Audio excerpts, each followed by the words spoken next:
Entre el 1 y el 22 de julio de 1944 se realizó una conferencia en el Hotel Mount Washington, ubicado en un lugar conocido como Bretton Woods en el estado de New Hampshire, en Estados Unidos. A esta conferencia se le conoce como los Acuerdos de Bretton Woods, y en este momento de la historia se decidió el orden mundial que desde entonces se ha mantenido hasta nuestros días. A dicha conferencia asistieron representantes de 44 naciones, y por aquella época el orden internacional era muy diferente. La Alemania nazi, Japón e Italia estaban a punto de ser derrotados en la Segunda Guerra Mundial. La mayoría de las naciones del llamado Tercer Mundo aún eran colonias europeas, por lo que no tuvieron representación propia. La mayoría de sus representantes eran de América Latina, y sus regímenes eran, por lo general, permeables a la influencia y el control de Estados Unidos. India todavía no había alcanzado la independencia plena y viajó a Bretton Woods como parte de la delegación británica. Los países del bloque comunista conducido por la Unión Soviética participaron de la conferencia, pero no ratificaron los acuerdos. China también participó de la conferencia, pero se retiró tras el triunfo de la Revolución Comunista en el año 1949. Las naciones de Europa Occidental aún eran un campo de batalla de la guerra y estaban desangradas y destruidas. En esas condiciones entonces, Estados Unidos, que producía la mitad del carbón mundial, 2/3 del petróleo, más de la mitad de la electricidad e inmensas cantidades de barcos, coches, armamento, maquinaria y muchas cosas más, iba a tener un considerable control e influencia sobre las decisiones finales de la conferencia, al punto que terminaría imponiendo su modelo imperial de mercados abiertos. De aquí nacen entonces en 1946 el Banco Mundial y el Fondo Monetario Internacional. Además se impone el dólar estadounidense como moneda de referencia global. Estados Unidos, después de la Segunda Guerra Mundial, surge entonces como la economía más fuerte del mundo, viviendo un rápido crecimiento industrial y una fuerte acumulación de capital. Y es que el país norteamericano, lejos del epicentro de la guerra, no había sufrido las destrucciones y el caos por el que habían pasado las otras potencias de la época. Tenían una industria manufacturera poderosa y se enriquecieron vendiendo armas y prestando dinero a los otros combatientes. Por ese entonces en Estados Unidos se concentraba cerca del 50% del PIB mundial, con menos del 7% de la población del planeta. Además, la Reserva Federal, que recordemos es el banco central y emisor del dólar, fue creada mediante la aprobación de una ley en el Congreso durante la noche del 22 de diciembre de 1913, mientras todos los ciudadanos se preparaban para disfrutar en familia de la Saturnalia. Así entonces se privatiza la banca estadounidense y unas cuantas familias de élite entran a tomar el control de la economía del futuro imperio americano. Así que podemos afirmar entonces que casi la mitad de la riqueza monetaria mundial quedó concentrada y controlada en manos de unos pocos. Bajo este contexto, Estados Unidos, al ser la mayor potencia mundial y una de las naciones poco afectadas por la guerra, estaba en posición de ganar más que cualquier otro país con la liberalización del comercio mundial. Tendrían un mercado global para sus exportaciones y tendrían acceso sin restricciones a materias primas vitales. Pero no hay que olvidar que a pesar de tener más oro, capacidad productora y poder militar que el resto de las naciones juntas, el modelo capitalista de Estados Unidos no podía sobrevivir sin mercados y aliados. En otras palabras, sin países que pudieran comprarle o venderle productos y servicios. En la actualidad tenemos consecuencias importantes como resultado de todos estos acuerdos. Hoy en día la mayoría de los países aliados de Estados Unidos tienen una deuda externa igual o superior al 100% de su PIB. Por ejemplo, en España encontramos que tiene un nivel de endeudamiento de alrededor del 118% de su PIB, en Francia el 112%, Japón 259%, Canadá 112%, Bélgica 109%, Singapur 159%, Reino Unido 95% o Israel 70%. Pero lo más llamativo es que el mismo Estados Unidos tiene un nivel de endeudamiento de alrededor del 128% de su PIB, que en términos monetarios equivale a ser la mayor deuda externa del planeta, con un total a la fecha de la realización de este video de más de 31 billones de dólares y cada segundo sigue aumentando. Esto significa que cada ciudadano estadounidense al nacer ya tiene una deuda de más de 50 millones de dólares. Esto simplemente es algo que no tiene ninguna presentación. De todos estos temas macroeconómicos hablaremos con mayor profundidad en videos futuros. El caso es que, atención a esto, el presidente Franklin Delano Roosevelt, puesto en el cargo con el patrocinio y la aprobación de intereses privados y familias de élite, vio en la creación de este nuevo orden de posguerra una manera de garantizar la prosperidad de Estados Unidos. Y esto, en consecuencia, también provocaría la división del orden geopolítico global en dos frentes: capitalismo y comunismo. Así, desde el final de la Segunda Guerra Mundial hasta la actualidad, esta polarización ha trascendido a todo nivel en la población de cada país y hoy existe una profunda división interna de la conciencia política de las sociedades a la que se le denomina, de manera general, izquierda y derecha. Esta división está siendo tan llevada al extremo que prácticamente hace presencia en casi todos los espacios de la vida cotidiana y es mencionada para resolver diferencias en aspectos que ni siquiera tienen relación con la política. Pero esta no es la primera vez que se divide en dos el poder de las élites para utilizar a la población con el objetivo de obtener el control del orden global. Prepárense un café y presten atención, porque muchos se van a sorprender con lo que viene a continuación.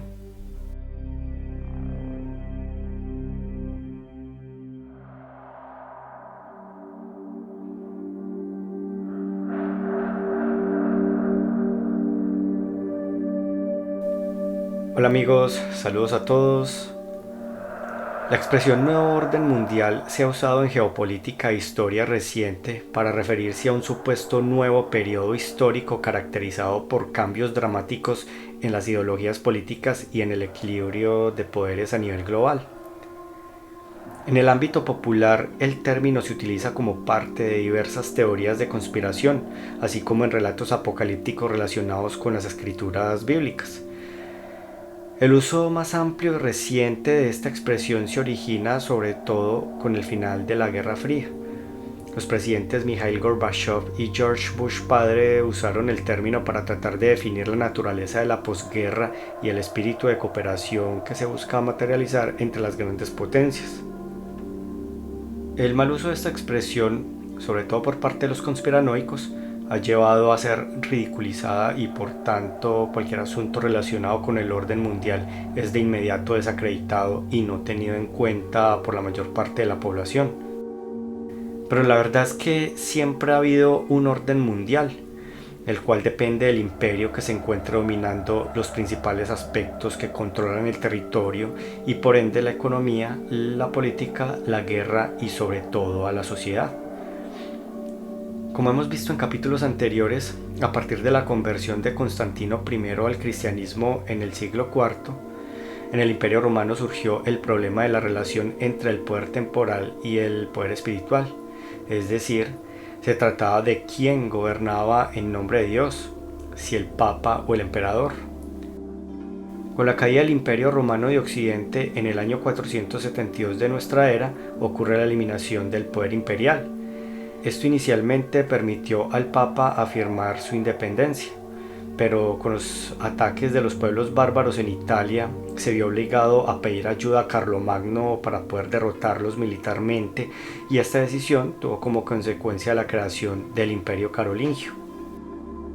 Posteriormente, por allá en el año 962, ya en tiempos de Otón I, los obispos ejercían gran influencia sobre la gente de sus diócesis, pero los reyes, por su parte, pretendían tener como aliados a todos los habitantes, sobre todo desde su punto de vista político.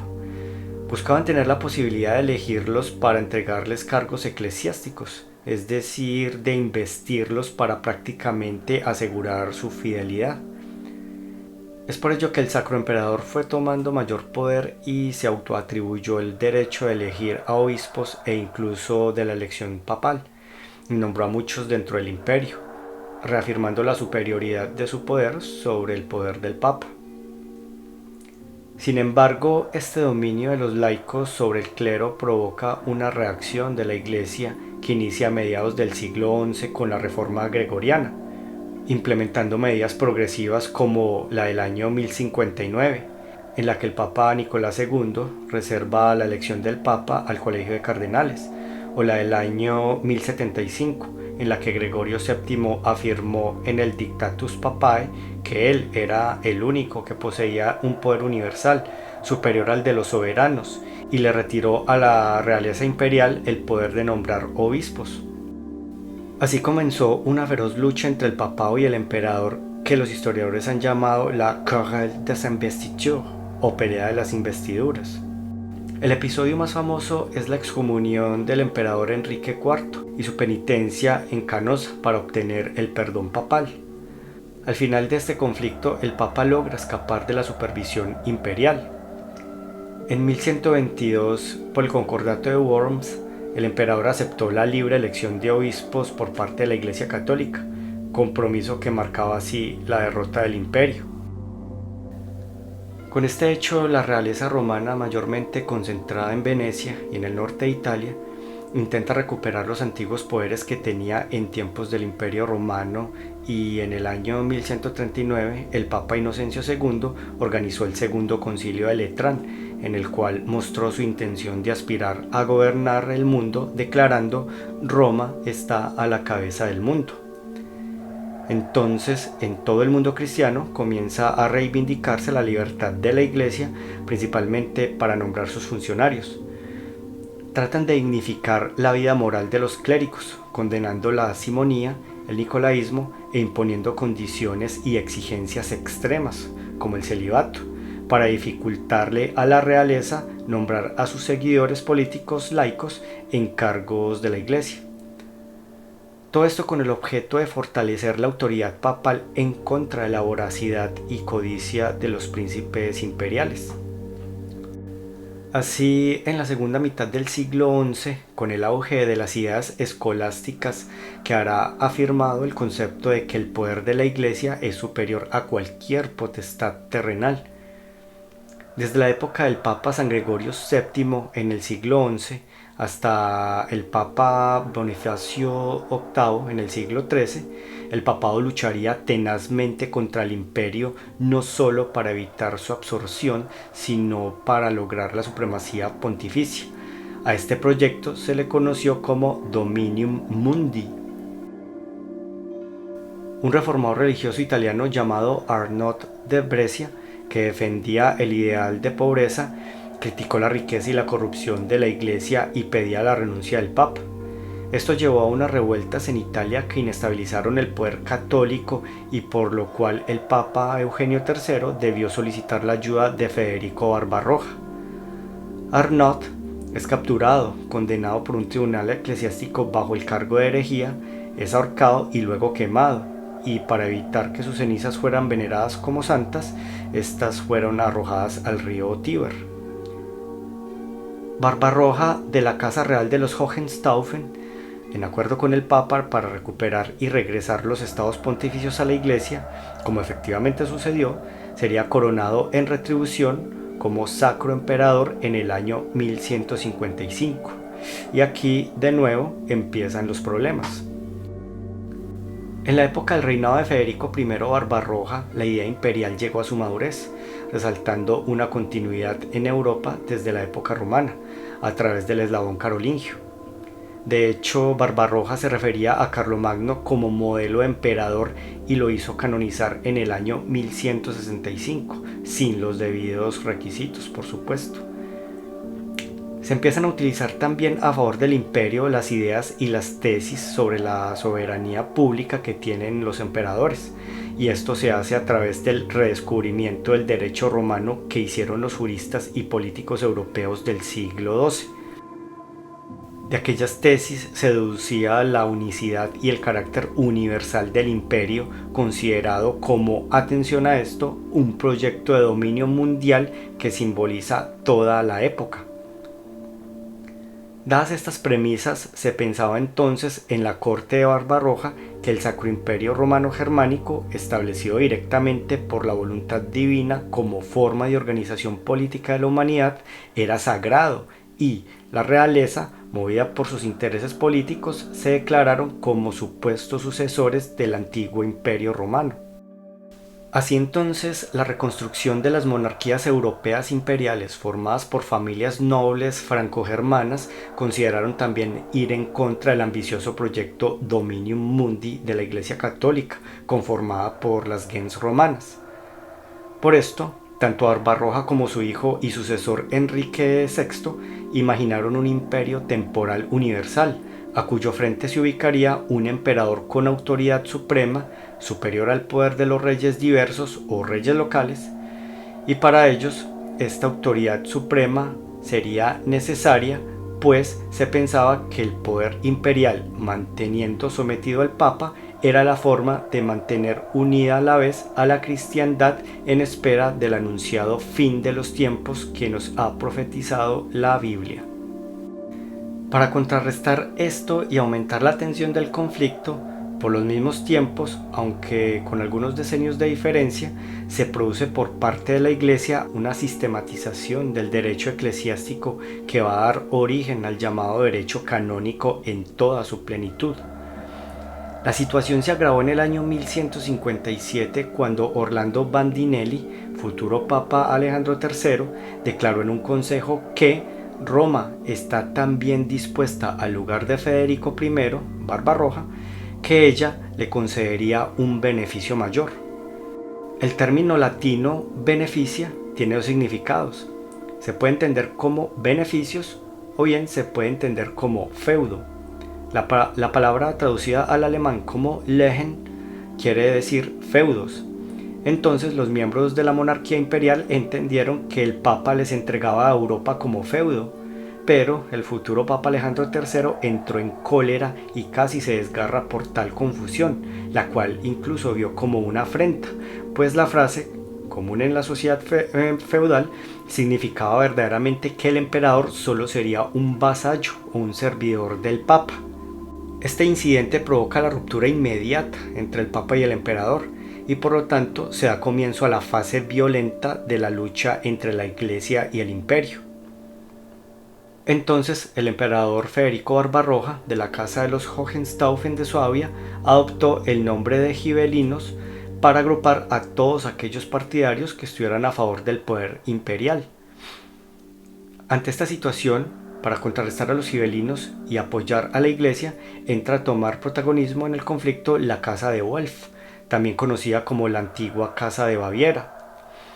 Esta casa principesca, aunque es alemana, podemos rastrear sus orígenes a través de la poderosa y reconocida noble Casa del Este, hasta llegar a la gens romana de los Atia, cuyos miembros se remontan a épocas del emperador romano Cayo Julio César, del cual fueron partidarios y al cual sirvieron en sus luchas alrededor del año 49 antes de nuestra era. Cayo Julio César era miembro de la gens Julia. Recordemos que los miembros de la gens Julia dicen ser descendientes de Ascanio, hijo de Eneas, y cuya abuela materna es la diosa romana Venus, que a la vez tiene sus equivalentes, como hemos visto en videos anteriores, en otras civilizaciones, como por ejemplo la diosa Afrodita en la mitología griega, la diosa Inanna en la mitología sumeria, o Astarte en la fenicia. Ishtar, Astarot, Tanit son otros nombres. Es decir, los miembros de la gens Julia son descendientes directos de la propia diosa madre. Para los que no recuerden lo que significa esto, los invito a ver el capítulo sobre las diosas madre que dejo en la descripción. El caso es que la gens Atia, al ser de una categoría y linaje inferiores y por tanto servidores a la causa e intereses de la gens Julia, seguramente trabajaron para ellos a través de una relación cliente-patrón, común entre las familias de élite romanas. Y es por este tipo de relación que seguramente la casa de Welf, descendientes de la gens romana de los Atia, entra a servir a los intereses de la Iglesia Católica en el conflicto contra la nobleza imperial conformada por familias de élite francas y germanas, es decir, descendientes estos de sus antepasados carolingios. No olvidemos que las gens romanas sincretizaron el culto a Saturno en el cristianismo. El cristianismo era el pilar fundamental de la sociedad medieval, y aunque los descendientes carolingios hubieran querido introducir en la población europea nuevos símbolos e identidad independientes para competir contra la Iglesia, esto era muy complicado y tomaría siglos introducir esos cambios, y además que estos fueran vistos de manera positiva por la sociedad. Así que no les quedaba de otra más que usar los que tenían, es decir, el símbolo imperial dependiente del cristianismo. De ahí su nombre Sacro Imperio. Esto para demostrar que la nobleza franco-germánica era tan digna como la italiana de continuar el legado del Imperio romano. Así que por causa de ambos bandos, Imperio e Iglesia, los ríos de sangre que corrieron en los campos de Europa fueron en nombre del cristianismo, o sea, en nombre del culto a Saturno. Entonces, la casa de Welf adoptó el rótulo de Welfos para identificar a todos aquellos partidarios que estuvieron a favor del Papa y de la Iglesia Católica. Comienza entonces la famosa guerra entre los güelfos y gibelinos, que duró desde el año 1157 hasta alrededor del año 1442. Este es el episodio de la historia que se podría considerar como oscurantismo medieval, pues estuvo marcado por luchas constantes entre ambos bandos, luchas entre miembros del mismo bando, usurpaciones de poder entre nobles, conspiraciones entre familias reales, inestabilidad geopolítica, hambrunas. En esta época también ocurrió la famosa peste negra, ocurrió la creación e implementación de la Santa Inquisición, cruzadas, cisma de Aviñón y eso sí, montañas de muertos por toda Europa. Todo por una disputa de familias de élite que solo por su ambición de poder y de control para satisfacer sus intereses usaron como vehículo al imperio y a la iglesia para arrojar en innumerables batallas y guerras a la empobrecida e ignorante población medieval, que engañados, usados y utilizados en nombre de Dios y siguiendo unos ideales de salvación o de identidad por su rey, su reino y su territorio, o por el Papa y la Iglesia, sufriría las peores consecuencias de esta, la primera polarización ideológica de la sociedad, una división de la gente impulsada y alimentada por el partido güelfo y el partido gibelino, todo por el control del orden mundial.